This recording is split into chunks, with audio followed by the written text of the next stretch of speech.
tarde, pessoal. Hoje nós vamos falar sobre a consciência negra, que é um tema importantíssimo, porque infelizmente os negros ainda não ocupam o seu lugar de igual na sociedade. Então, esse dia foi criado com a finalidade de expressar tanto a história do negro como a sua luta pela desigualdade social e a discriminação racial. O Dia da Consciência Negra é comemorado em todo o território nacional. Essa data foi escolhida por ter sido o dia da morte do líder negro Zumbi, que lutou contra a escravidão. Fazendo a sociedade refletir tudo que os negros vem passando desde a época da escravidão até os dias atuais. O projeto dessa lei existe desde 2003, mas apenas em 2011 foi aprovado pela presidente, na época, Dilma Rousseff. Em alguns estados do nosso país, o Dia da Consciência Negra é feriado, como no Rio de Janeiro, Alagoas, Amazonas, Amapá, Mato Grosso e Rio Grande do Sul. Tudo isso com a intenção de relembrar a importância que o negro teve também na sociedade brasileira. Aqui nós temos a frase "Não vão nos calar", dita por Marielle, que é uma figura representativa da comunidade negra. Marielle foi reconhecida internacionalmente através de seu trabalho em ONG por populações desfavorecidas pela sociedade. Esse dia vem com a finalidade de celebrar o resgate diário da identidade negra, pois não é uma pele mais escura ou mais clara, um cabelo mais liso ou mais enrolado que vai fazer o indivíduo mais importante ou menos dentro da sociedade, ou seja, igualdade.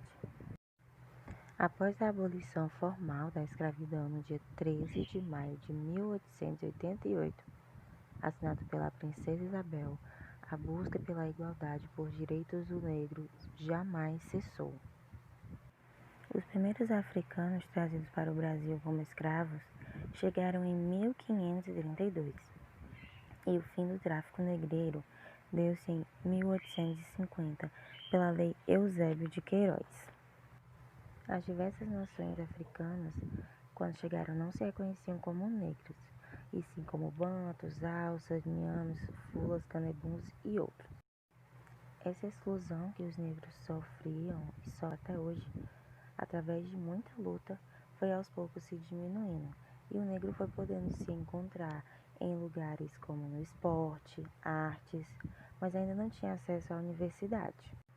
Mas atualmente, com muita força, com muita garra, os negros têm conseguido sim o seu espaço nas universidades, mas sempre não esquecendo de lutar pelos seus direitos e o seu espaço na sociedade de uma forma geral e igualitária. Sempre conscientizando em escolas, redes sociais, a importância dessa igualdade.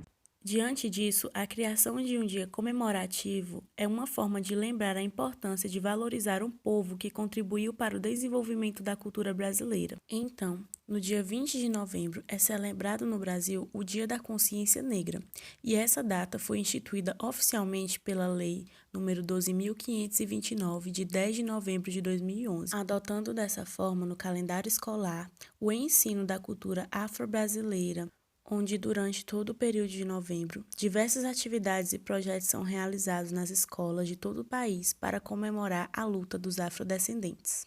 Tudo isso com o intuito de conscientizar a população para a importância desse povo na formação social, histórica e cultural do nosso país.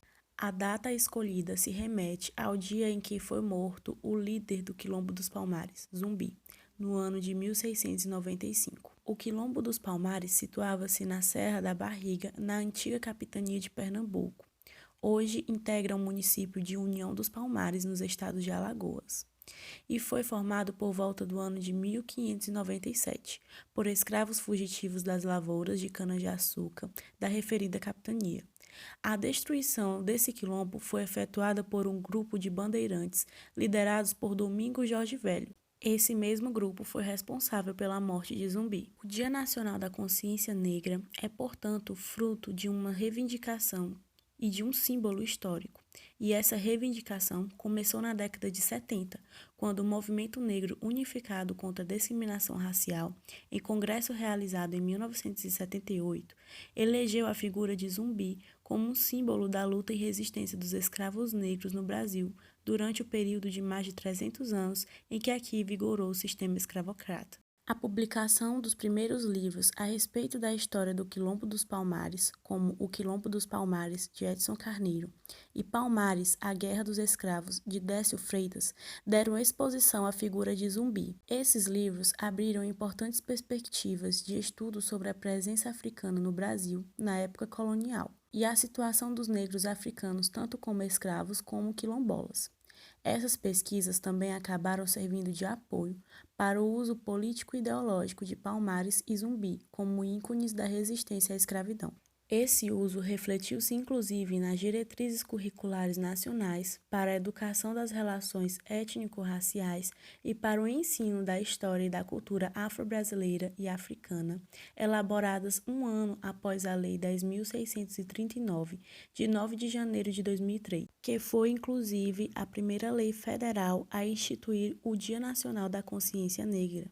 Entretanto, pesquisas realizadas na década de 90 mostraram que Quilombo dos Palmares não era aquilo que se imaginava. Ao contrário, o mesmo foi um reduto poderoso de negros africanos que não apenas negociavam, como também possuíam em seu domínio escravos negros. Portanto, entende-se hoje que a luta não é apenas contra brancos e negros, e sim contra qualquer tipo de preconceito. Vamos lutar pela igualdade?